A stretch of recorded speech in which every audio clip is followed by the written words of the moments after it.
Making a good movie is as stressful as making a bad one. And oftentimes when we are on set making our films, we wonder what ours will turn out to be. I always get fascinated by good films when I watch them at the cinema. And I know we wonder, what makes these movies so special? What's about them that makes them so compelling? And today we are going to cover the fundamentals of film directing. I am Kizito Samuel Saviour, and this is my masterclass. My relationship with cinema comes way back from the time I was around 5, 6, 7, 8, 9. I used to watch movies every single day, and I grew up in that kind of routine. I didn't go to film school as such to learn filmmaking. I basically kept on watching movies every now and then, and I would reimagine them, narrate them to friends, and all that. And when I got into the filmmaking world, I got to realize a lot more than I didn't even realize. And every time I come out of the cinema from watching a film, a very compelling film or not, I get amazed at how hard it is and how, stressing it can be for someone to actually tell a compelling story or make a compelling movie.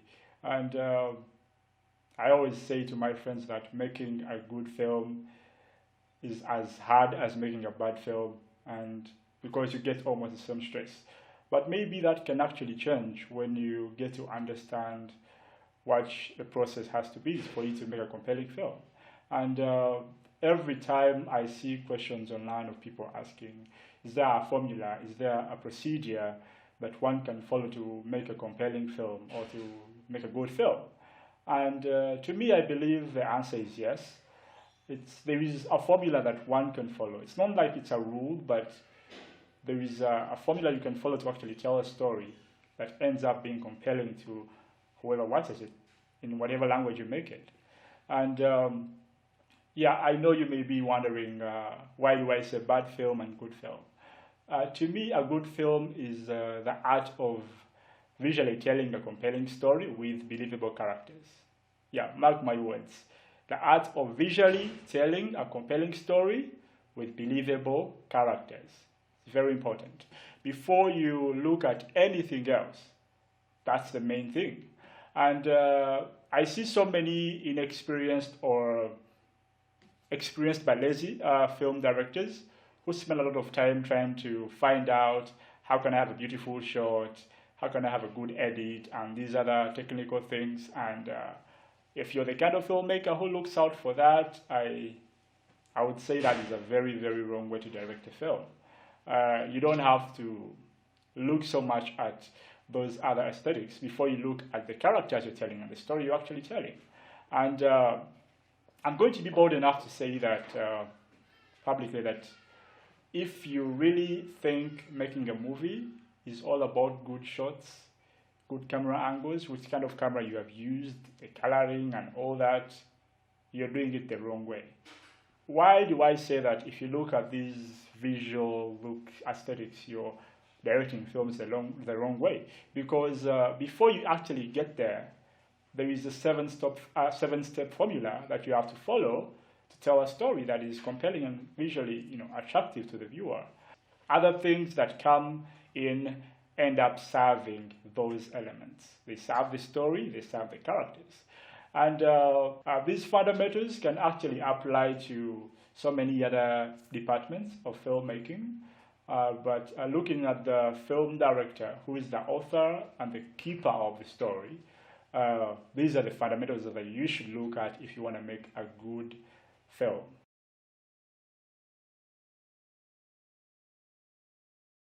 Remember, we are telling believable characters, and this puts us to a task of finding out about human behavior.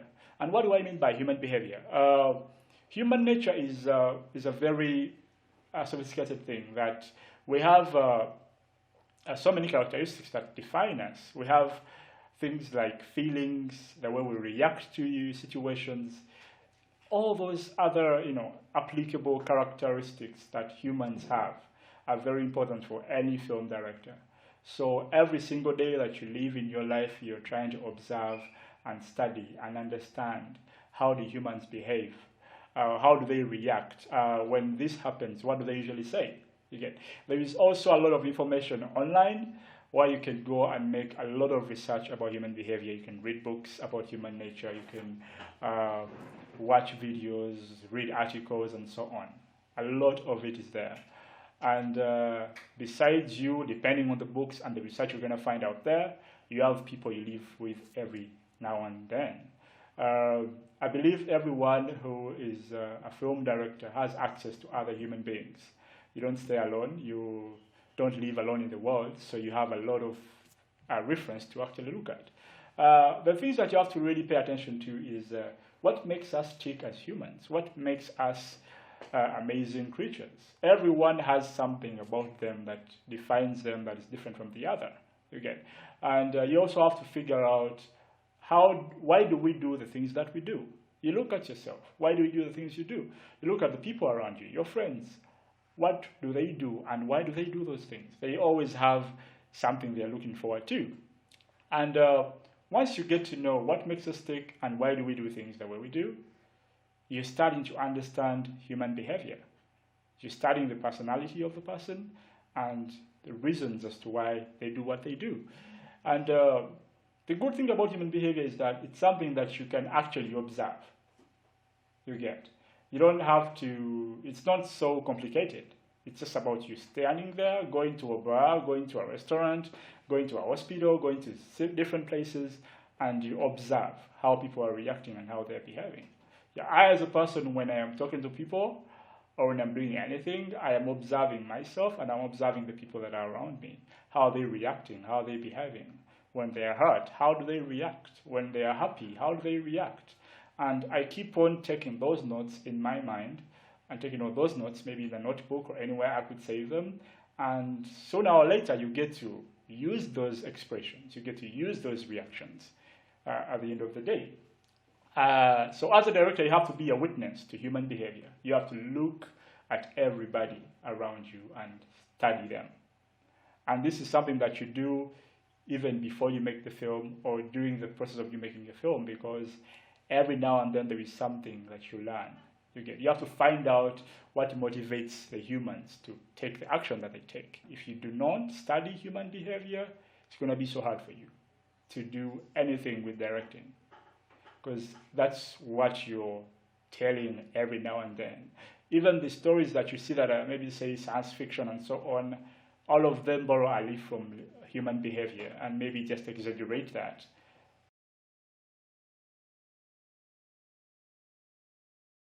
As a director, you have to be able to read the script or the story deeply and understand every single detail about it. You get understand where the story takes place, understand what it's about, what is it telling, which characters are there, and what happens to them, and what do they do. You get. So if you ever look at a story that doesn't have those elements, you're bound to make so many mistakes, because you have to understand where the story is, who are there, what are they doing, and what is happening to them. When you're looking at the script or the story presented to you, you have to have some questions that you're going to ask this story. Yeah, you may not ask them to the writer of the script or whatever, but what you've been presented to, you have to identify and solve the potential script problems that are there, because every script that you get as a director may not come off so perfect. So it's you to identify some of the flaws that it could actually have. The point one you may ask yourself is, what is the story about? What is the story about? So if you can't understand what it's about, then that story is not clear for you. You may have to consult the writer or look deeper. You get. A good story has to have a clear what it's about. Is it about a girl who falls in love with a guy and then they marry each other? Is it about a problematic father trying to raise a child and all that? Is it about a family having problems that are personal? So many other things. So you have to define what the story is about. A good script will have that defined in there. If it's not defined, you ought to find out the writer and try to question them, or the producer, whoever gave you the story. Then the other thing that is very, very important is, does the story make sense? Does it make sense to you? Will it make sense to the viewer? Okay. You're the first person you ask yourself, okay, I've read this, but does it make sense? Does it have something that makes sense to me? If it's not there, then maybe that's a wrong story for you as a director. You don't have to take it. So the story that you're going to tell has to make sense to you. You have to have a personal contact with it. Yeah, if you ever get a story that you don't have a connection with it, you don't feel moved by it, and you go on and direct it, you're going to tell a wrong story. You will not tell something that is really believable because you don't believe in the thing you're actually going to tell. If the story has problems, do these problems get resolved or not? So most stories have problems they are presenting to the viewer, and these problems get resolved or not. So you have to ask yourself, does it have problems? Do they get resolved or not? Then you have to look out for what event hooks the audience. So you have to look for those pivotal moments of the story. You'll be like, okay, if I'm reading and I don't feel hooked by any moment, then there is a problem. If you're reading and you feel hooked by one or more, then you have to pay attention to those moments because they are the moments that might hook your audience, if you understand what it is. Then you have to understand what is the plot, what is the action. The story is about this, but how is it flowing? How is the flow? How is it moving as a story itself? And what is the subplot? Usually when you're looking at stories, most of the recent ones, they have a series of subplots. You can have a story that has a main plot, that is the action, where the main story takes place, and then it has these other subplots that are usually taken over by supporting characters that are in the story, and they have a subplot. And those subplots are usually used to give us themes of the story. So theme is another very important element you have to understand. Like, what themes is the story communicating? Is it more like love conquers all? Is it love is a fantasy? Is it whatever it could be? Whatever message is there for the story to tell, you have to be able to define it before you actually tell the story. Is it a drama? Is it a romantic comedy? Is it a thriller? Is it a horror? Is it whatever it is? Because you have to know what genre was intended to tell the story. Sometimes you may actually ask the writer what they're intending to do, and they tell you, or you may define by what you read, the dialogue. So what does that mean? You're going to take more time to read more about genres of film. Then the other thing is the structure.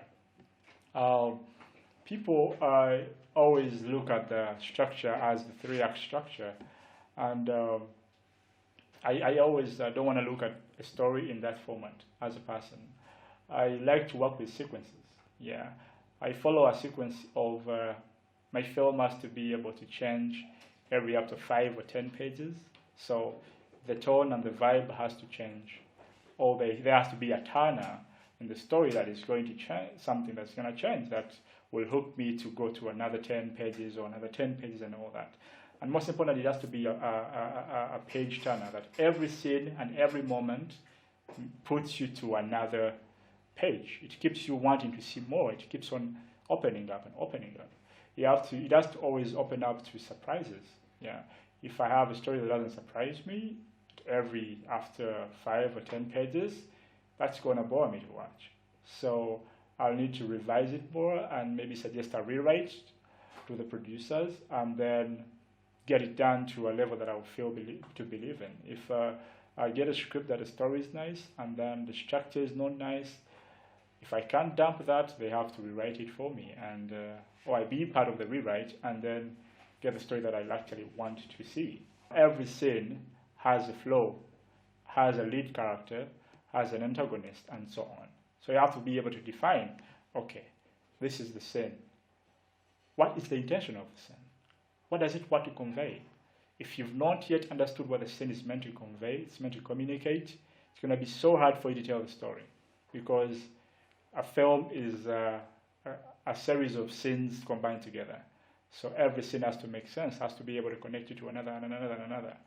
So at the end of the day, you have to know the intention of every scene you're telling. If you ask yourself, what is the intention of this scene, and you can't find the answer, no matter how hard you try, maybe that scene was not meant to be in the story, unless you get a clear understanding of why the scene is existing. what are the story points of the scene? Yeah. When you're looking at the scene, let me say people start off arguing and then they end up reconciling at the end of the scene. So you'll be like, okay, starts at a higher ground, at a higher level, keeps on sloping down, getting to, you get to loosen up up to the end. You get. Most scene ever happens and it's flat, like it doesn't have a turn in it. Yeah, I always believe that every scene has around 3 or more moments and feelings to deliver to the viewer. If I see a scene that doesn't have those, I try to find a way to create those moments there, because if a viewer, if a normal brain is watching your film and they don't see a change in the scene, they don't see a turn in the emotion, they're going to somehow get bored. They'll sleep and they will not be enjoying. But if you introduce to them something new, I mean, it's the scene, it keeps on going. Every dialogue that is written has a reaction, you get. And that's what you're looking out for about every scene and about every film you're going to do. And then what's the climax? I believe every scene has a climax. Either leaves you in suspense or affirms something or communicates a message. So you have to find out, okay, does it leave us in suspense? Then you know, okay, I have to leave people in suspense. Or does it conclude something? Good. I have to conclude the tones, or I have to go high, or I have to go low, whatever it could be. You have to be able to understand all this. And then what is the resolution of the story in general? Yeah. When you're looking at all the script and all these scenes and all these moments, you have to be able to define the flow. You have to define how does this previous scene end and how is the next one coming up, because you're preparing your mind to be able to connect all these dots. I've seen movies whereby you watch from scene 1 to scene last and every scene looks different or feels different because the director didn't take time to find a connection between scene 1 and scene 2, scene 3 and scene 4. Then you have to also figure out what are the important lines in the film. There was a film I watched, I liked it so much. It was called Irreplaceable You, whereby the whole story is really interesting and really compelling, well written, and it has like one important line, like just one scene where the movie happens. I think it was around minute 53, 54, where an old lady told this girl that the problem with you're looking at what if than what is. The story was all about enjoying the moment now. It was all about live the moment now and enjoy the moment now. This character that we had in the story, the female lead, was living in the moment of what if life was like this, what if life was like that. And the message they wanted to convey was focus on what is and not what if. So you have to be able to define the relevance of the lines that are important. I'm not saying that all the others are not important. They are important, but there are lines that in the script that are meant to be communicating to the viewer or to the actors, to the characters themselves, communicating to each other. So you have to be able to define, are these character developing lines, are these audience lines, are these whatever it could be, and you give them adequate presentation on screen. You know how to actually project them. When you're breaking down the script, it never ends. You may do that in pre-production, and you make all these notes and all that stuff, but it keeps on unwrapping to you. Because as a director, you make your own work behind before you actually meet anyone. But you have to keep in mind that the script is going to keep on changing as you keep on going, as you keep on interacting with different people. Yeah, I always say that as a director, before you go ahead to direct a film or shoot a movie, have a time with the film, with the story, and dissect everything out of the story. Because at the end of the day, you need to understand the story as much more than anyone else, because you're the keeper of the story. If you lost any moment in the scenes that you're directing, you're going to lose your audience. You're going to lose the people who are going to watch the film. So you have to, before you call on the actors, have a moment with the story. Understand it. I as a person, I first make my own character breakdowns, my own moments and everything else, before I bring in the actors to show me more that I didn't see. So by the time they actually come, you're ready to work with them. You're ready because you understand, you can answer the questions.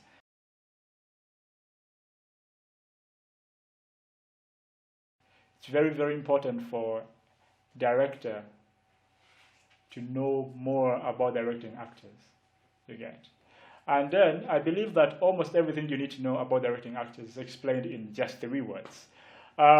When you're working with actors, you have to know that motive determines behavior. Motive determines behavior. Those are the 3 words that actually make the story, that make the film. Everything that people are doing in your story, they have a motive to that. And that motive determines how they're going to react or the behavior they're going to do.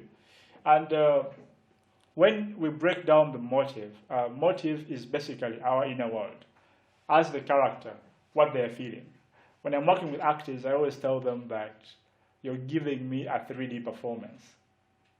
There's a performance for you inside, a performance for you, the character you're playing with in the scene, the performance for the viewer who is watching you. And all these you have to be aware of them. So, but motive is what the character feels inside. If they're telling a lie, they know inside themselves that they're telling a lie.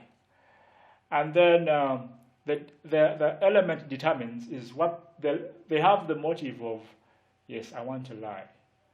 And this wanting to lie controls them to behave a certain way, to speak a certain way. There are moments when the audience has to know that it's a lie or not.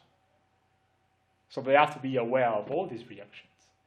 Even you as a director have to know these reactions. And then when we look at this more deeply, we will see that what our needs are, that is what we want to. Because every character in the scene has what they want to do, to say, to communicate, or to feel at the end of the day. So one of the main responsibilities of the director is to help actors achieve these related performances. So if your actor does not have a motive within them that is required for the character, they will not give you the reaction that you need. So if I know that, if the actor knows that, I'm going to lie, that's what they know. But they don't even know why are they lying. They have to know, why am I lying? That is the motive I'm having. I want to lie, but why am I lying? Like, I'm lying because I don't want to be caught. Cool. Good. They develop that within them. As they are speaking, they are controlling themselves to not get outed, to not be noticed. A director does this by listening to the truth.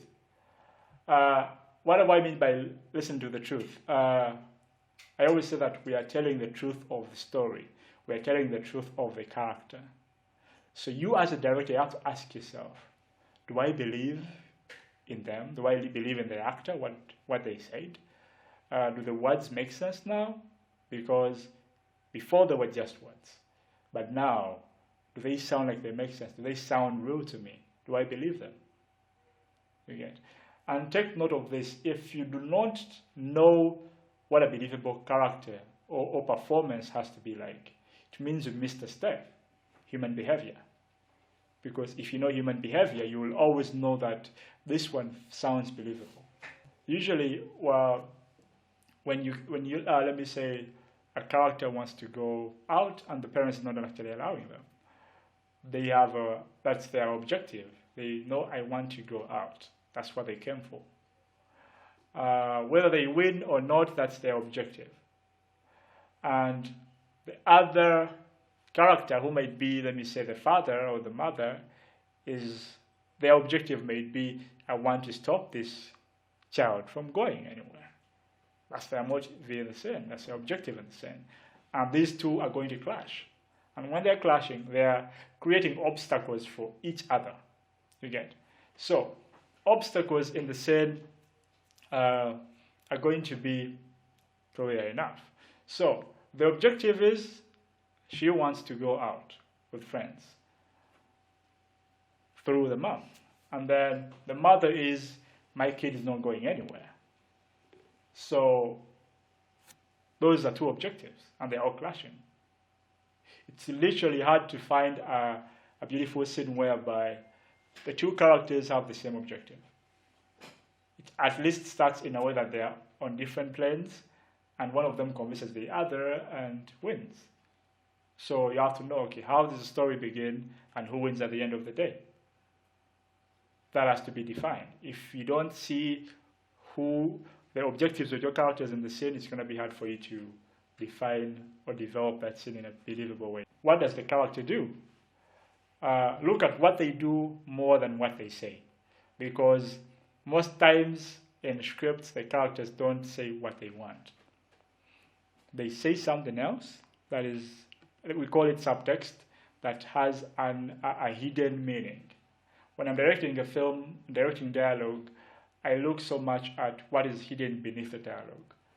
Okay, they said this, but what exactly is laying underneath that? Because there is always something that is hidden. So you have to pay attention to the actions they gave you. What do they literally do? How do they come in? How do they react? What the writer gave you. Then you use that to develop more on what more they will do. Because if the characters' reactions usually tell us what they really feel and what they really want, not the words. The words don't say anything to us. They are just words, but the reactions do much and the actions do much. When working with actors, as a director, you have to try as much as you can to have a close relationship with them, to have them trust you, to have them learn that you want to help them. Because most actors can get onto your set and some of them may not have a clear connection with you, and that becomes really hard. I always say that a good performance from an actor is always a combination of collaboration between the actor and the director. If the two of you do not collaborate, it's going to be hard for you to bring out the performances. So as a director, you have to work as hard as you can to have a relationship with your actors, whether they are lead actors or supporting actors, whatever it is. You have to keep on trying to find a way to connect with them. That is the moment you actually get with the rehearsals, if you happen to work with almost every one of them. Yeah, most directors may not actually do rehearsals, so yeah, the actors do a table read and then go shoot. But if you have the time, it's better to build the chemistry between you and the actors. Because when they trust you, when they feel comfortable about you, it's easy for them to open up to you. And that helps you to also understand their weaknesses. So if you don't rehearse with the actors, you may actually not know what is their weaknesses and what is their strength. So at the end of the day, you have to be able to define that. Because when you're working on a set, not every actor has the same power, the same style of working. There are those actors who may get things right in the third or fourth or fifth or seventh take, and there are those who get it on the first take, so you have to literally understand. Yeah, I was shooting a movie and I was working with three actors of different abilities. One, you know how to work with the script pretty well. The other one was good with the first take, and the other one was good with, let me say, the fifth or the fourth take. And I have to direct all of them in a scene. And I learned how weak they are when I was in the rehearsals with them. That helped me a lot. And the beautiful part was they trusted me because I always made actors feel comfortable. And what I did was I shot the one who does in one take first. I just did her close-ups and got done with them. And as I was doing the close-ups, all her medium shots and everything else, the other who takes long to catch was already getting in line. And the other who doesn't know how to work well with the scripts was also getting used to the words. So it became easy for me to direct that scene, working with their weaknesses, and I didn't even tell them that I'm actually trying to make you guys work, because when actors know their weaknesses, they're going to sometimes pick on each other, and sometimes may feel delayed by the other, because I've been on a set whereby an actor took over 50 takes, and other co-actor was all like, "Oh my God, I can't believe what I'm doing." So it's more of that. So you have to be able to understand how weak your actors are and how strong, and try to make them feel like it's normal, so they could be confident enough.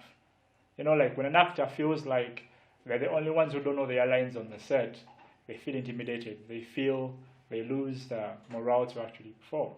So it's very important for you to make them feel like, yes, they can do better, but what they do is not bad, so they could feel comfortable. And the more you do this with the actors and have that relationship, they're not literally looking for your sympathy. No. They're looking for one thing. They want to trust you. If an actor can trust you, they will know that I'm in safe hands. Let me bloom. Let me do my performance. And you get them pretty well. But if they don't trust you, it's hard for you to direct them.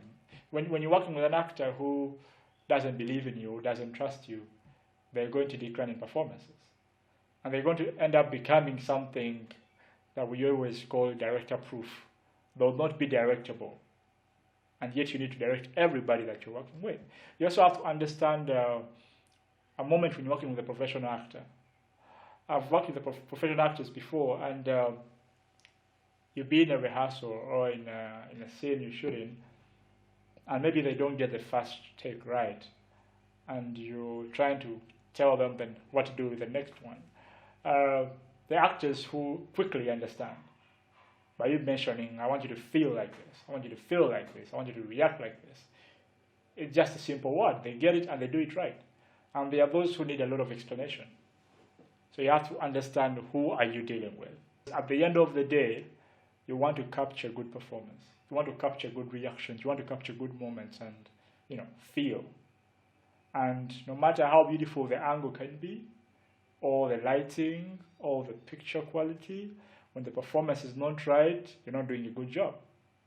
So you have to really, really pay attention to that. You have to build the trust.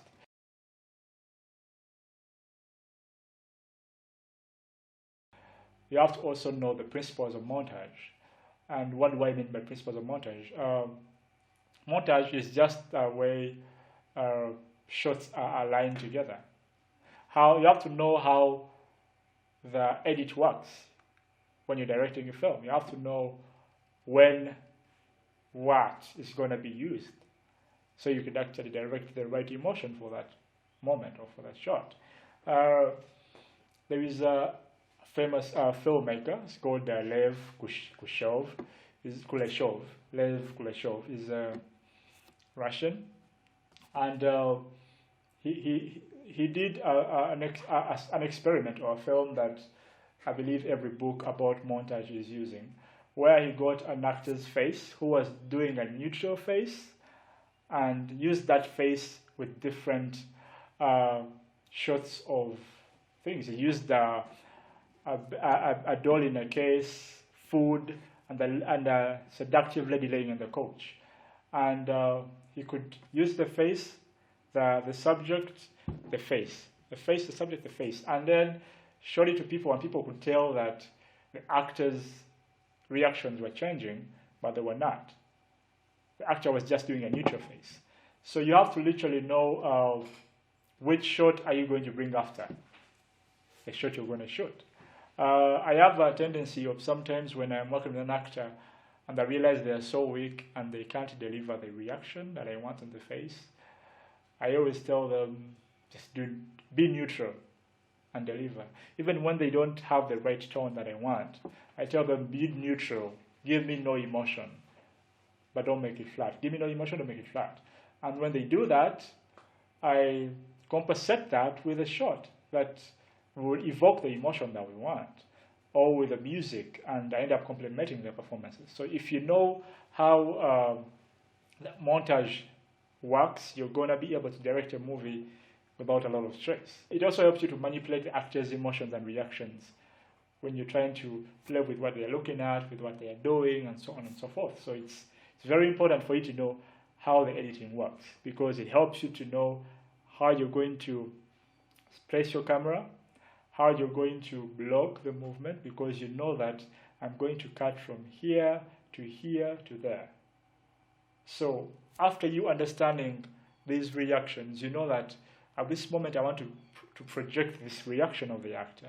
I want them to make them feel lonely. Or I want them to make them feel mighty or big or whatever. You know how you're going to work with that. When the movie starts, your goal as a director, you have to make sure that you're holding the people who are watching your film from the beginning to the end. So you don't have to give them a break.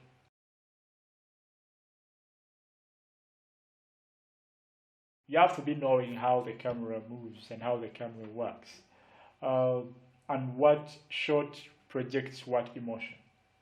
What scene needs this. If you know that my scene is about people fighting, it's going to overrule how you're going to shoot that scene. If you know the scene is about people who, you will not shoot a fighting scene with a tripod.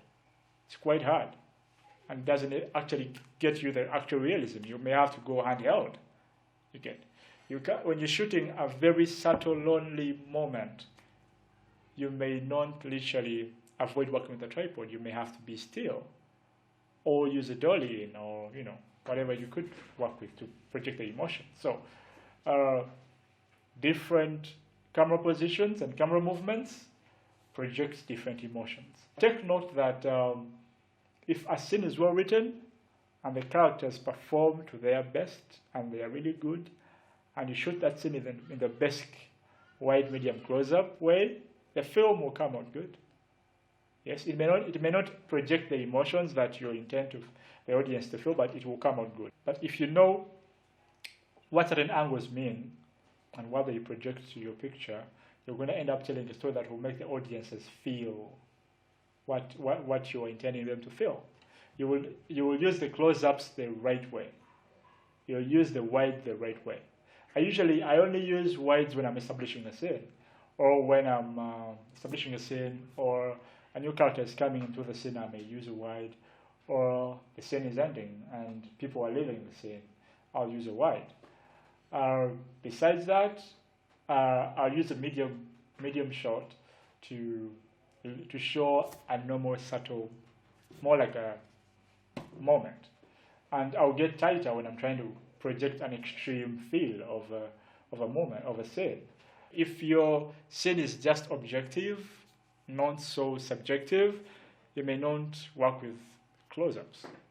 You may just work with mediums and wides and just get to play around with it. If it's so subjective, you're going to get closer to bring the audience into the moment. And then there is another, rarely but sometimes used in film, that is the point of view. That is what the character is saying. That's when you get to use the camera as the eyes of the moment. So you have to know that, what do I want to make the viewer feel? What I want them to feel like, let me say two people are arguing and one is comforting the other. Do you want the audience to feel the intimidation of the other character? So if you want the audience to feel the intimidation, you're going to use the point of view. You will make the audience this character, and then they will feel the wrath of the other. Or if you want the other one to feel it, so we can actually be there to observe them, still the same thing. So you just have to choose what do you want to project.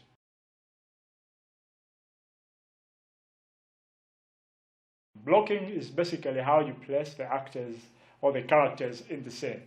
It's how you make them live through the moment. There are so many blocking techniques that people use. Yeah, there is no rule to what blocking technique you're going to use, but you have to literally determine that by what do you want the scene to feel like. Is it a tension scene that people are going to be up and running, even if they're in a room? Is it a subtle, cool scene that it doesn't have to have any arguments? So the blocking also is determined by the feel that you want people to get. When you're blocking actors, it's always good to give them something they are doing. Maybe say a cup of coffee or water, or a prop that they can actually play around with, to be active with it, because you're blocking any scene. When a character is not saying anything, they might be idle. Give them business. They call it business, basically. There are moments I give characters a pen, or I give them a computer, or I give them a watch, or if they have a character behavior playing with their hair, I make them play with their hair as they are trying to live in the scene. But you have to keep in mind that when you move the characters in the scene, you're trying to project a busy feeling. Yeah. If the scene is very sad, the moments have to be lessened. Like the movements have to be lessened, because you want to feel, you want the scene to feel quiet and slow and lonely. So the staging will also be quiet, slow, and lonely, or almost not moving. But besides that, you have to keep your scenes busy, because that's when you engage the audience. There is no rule to how you block your scenes, but it's just about the emotion you're trying to project out. What do you want the people to feel? Okay. It's not always smart to have blocking that is very still. Characters are just standing and saying words. It's usually boring. It either have to be arguing or someone moving from place to place, but maybe say for budget reasons you may want to work in a confined place but still get them business to do. Let them pace around, let them turn around, let them look sideways, make them busy, make it feel alive. Make sure that when you're staging your actors in a wide shot, no one is hidden from the camera. Be it in the medium shot as well. Let no one be hidden in the camera. Because if you block and you're hiding some characters, that's somehow wrong blocking.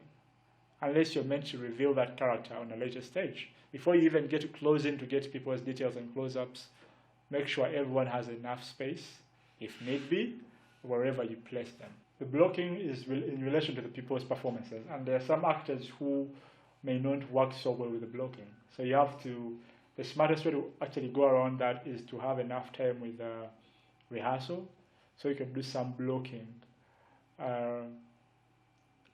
with them. Because when you tell the actor that now we are going to block you and you're going to move from here to there, they're going to start to get confused about the movements and they forget the lines.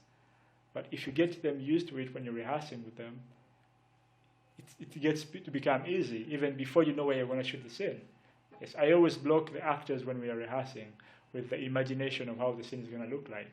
And when we get on set, sometimes it actually changes, or it works the way I anticipated, and then we get the scene. Because you have to work hard to make sure that the actor gets their lines and their movements.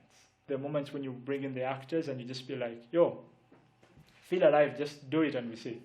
And they might surprise you with a beautiful style of blocking. Or if they do it wrong, you just keep on adjusting until things come up. Okay. So when you're literally blocking, you should look at blocking as if it's like a dance, where there is a group of dancers that are dancing almost the same tune, and then they're dancing the same moves. And they're all dancing in harmony and dancing in a compelling continuity. So that's what blocking works with. What works like. Everyone is living in the scene, doing something different, but they are all collaborating and living in the moment in harmony. It could be the cars, it could be the extras, whatever it is. What is the last shot that you had in the previous scene? So it's very important to know, how is the other scene going to end that I directed before, and how is this one going to begin? You have to keep those notes, because that helps you to block that I want to do a connection of either movement of the character or the dialogue or whatever it is. Then you work with the environment. You always have to have a short list and a storyboard to know how these are going to be working together. And then you have to also know what is the first shot of the next scene. So you're going to know how you're going to block the beginning of this scene and the end of this scene, because you know how the next scene is going to begin and with what shot. When you're in a wide shot, the blocking may be the same as the close-up, but when you're in a wide shot, you're blocking more of the movements and not as much of the facial reactions. You get. And when you get closer, you're going to be blocking more of the facial performances. You get, or the headshot performance. So you're going to be able to determine your blocking by understanding which shot you're doing. What is the angle view you get? What choice of lens are you going to pick? You get. When you're getting closer, you may not work with a wide shot. with a wide lens, wide angle lens. You may have to work with a let me see, a 50 or a 85 or something like that.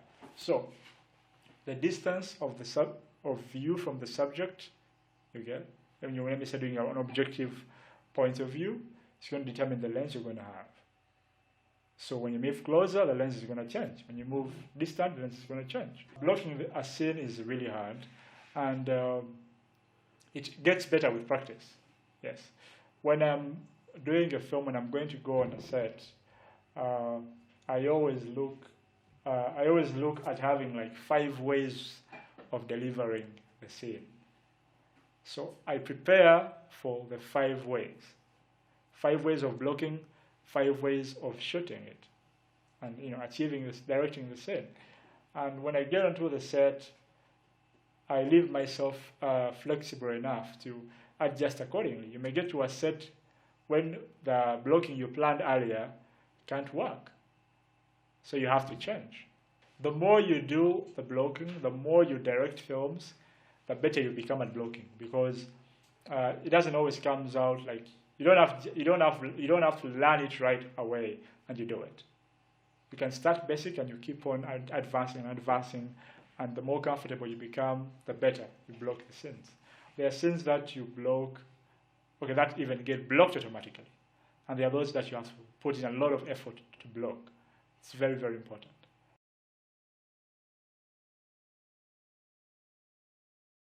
When it comes to cinematography,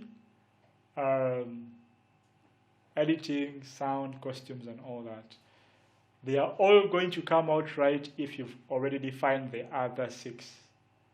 If they're not defined, these people have no work. They will come and deliver you substantial work, because you don't even know the story you're telling. You don't even know the characters you're telling. Because for them, they are there to serve the characters, to serve the story. You get, the cinematographer is going to shoot the characters and the set. But if you don't define for them the story world and the characters, they have nothing to shoot. The costume designer, the same thing. They want to know, who is this character? What are they doing in the story? Then they'll costume them accordingly. Even the set designer himself has to first understand, who are the characters I'm going to tell? That, let me say he's a doctor. He's a doctor who sometimes works from home. The production designer will be smart enough to set for you a certain office where the director works from at home.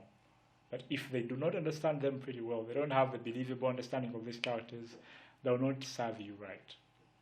So it's very, very important to keep yourself in constant education about human behavior, story, the performance, the principle of montage, the psychology of the camera, blocking and staging. If you have those, even if you're using a very cheap camera, you will tell a good story. And that's what we are all about. No matter how smart you are as a director, you have to be flexible. You have to be a good listener. A good listener to your actors and to your crew people, because they have suggestions that you may actually need to have, that you may need to use in your story. What you gotta do is find a story that you love. If it connects to you, pick it and go ahead and tell it. It's your choice. Whatever you make with the story, it is there. And you have to know that at the end of the day, when you make your film and it goes out there, not 100% of people will actually receive it positively, but once the story makes sense to you and your eyes and you as a person, and a certain fraction of people connect with it, then you've done your job.